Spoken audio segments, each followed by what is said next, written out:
আপোনালোকে জানেনে আজিকালি বিল্ডিংবোৰ ইমান ষ্ট্ৰং আৰু ওখ ওখ, মানে আপোনালোকৰ ঘৰটো ইমান ষ্ট্ৰং, এইবোৰ সকলো চিমেণ্টেদি বনোৱা। কিন্তু তাজমহলটো আল্ট্ৰা ষ্ট্ৰং হয়। ই কেনেকৈ ইমান বছৰৰ পৰা থিয় হৈ আছে, মানে ডাঙৰ ডাঙৰ ভূমিকম্প আহিলেও ইয়াৰ বেছি ক্ষয়ক্ষতি আজিলৈকে হোৱা নাই। কিন্তু আজিকালি ডাঙৰ ডাঙৰ অট্টালিকা বা ঘৰ সৰু সুৰা ভূমিকম্প আহিলে ভাঙি পৰে। এইবোৰতো চিমেণ্টেৰে বনাইছিল, কিন্তু তাজমহল সেই সময়ত চিমেণ্টৰ ব্যৱহাৰ হোৱা নাই। কেনেকৈ ই ইমান ষ্ট্ৰং হৈ থিয় হৈ আছিল, ইয়াৰ কিবা চিক্ৰেট আছে নেকি, বা ইয়াত কেনেধৰণৰ চিমেণ্ট বা পেষ্টৰ ব্যৱহাৰ কৰিছিল? আপোনালোকেতো জানে তাজমহল বিশ্ব প্ৰসিদ্ধ। ইয়াক চাবলৈ প্ৰতি বছৰে লাখ লাখ মানুহ আহে। ইয়াৰ ইতিহাসৰ বিষয়েতো আপোনালোকে জানে, মানে কেনেকৈ চাহজাহানে নিজৰ পত্নীৰ কাৰণে এই মনুমেণ্টটো বনাইছিল, নিজৰ পত্নীৰ প্ৰেমৰ ভাৱ দেখুৱাবলৈ তেওঁৰ মৃত্যুৰ পিছত। আপোনালোকৰ মনত এটা প্ৰশ্ন নাহেনে, সেই সময়ততো চিমেণ্টো নাছিল, কেনেকৈ এই তাজমহলটো চাহজাহানে বনাবলৈ আৰম্ভ কৰিছিল? তাজমহলৰ কথা ক'বলৈ গ'লে তাজমহল বনোৱা আৰম্ভ কৰিছিল 1631 চনত আৰু প্ৰায় 1648 চনত বিনা চিমেণ্টেদি তাজমহল সম্পূৰ্ণ হৈ উঠিছিল আৰু আজিলৈ একো হোৱা নাই। সেই সময়ত চিমেণ্টৰ আৱিষ্কাৰ হোৱা নাছিল বাবে আৰ্কিটেক্সাৰবোৰে এটা বিশেষ ধৰণৰ পেষ্টৰ ব্যৱহাৰ কৰিছিল, মানে বহু বস্তুৰ সংমিশ্ৰণ।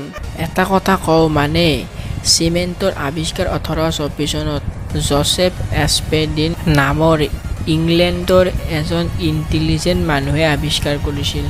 তেওঁ এই কামটো 1811 চনত কৰিবলৈ ধৰিছিল আৰু 1824 চনত চিমেণ্টৰ আৱিষ্কাৰ কৰি উলিয়াইছিল।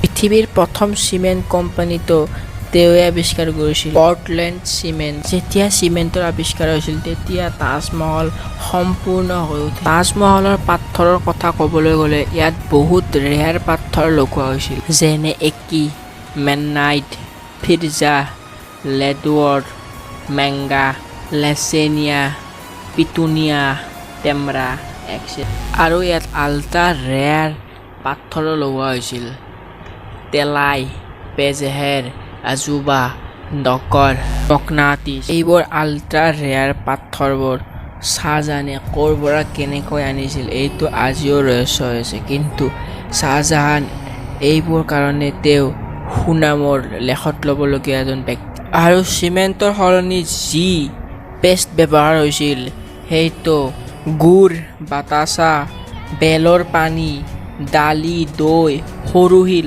আদি বহুত কিবা কিবি মিশ্ৰণ কৰি এটা পেষ্ট বনাইছিল, আৰু এই পেষ্টটো শিলবোৰৰ মাজত ষ্ট্ৰংকৈ একেলগ কৰি আঠা খুৱাই দিয়া হৈছিল। এই পেষ্টটো চিমেণ্টৰ নিচিনাই শক্তিশালী বা তাতকৈও অধিক। তাজমহল ঠিক আছে বাৰু, ইয়াত ইমান ৰেয়াৰ পাথৰ ইউজ হৈছে, এই তাজমহলটো বনাওঁতে কিমান পইচাৰ খৰচ হৈছিল?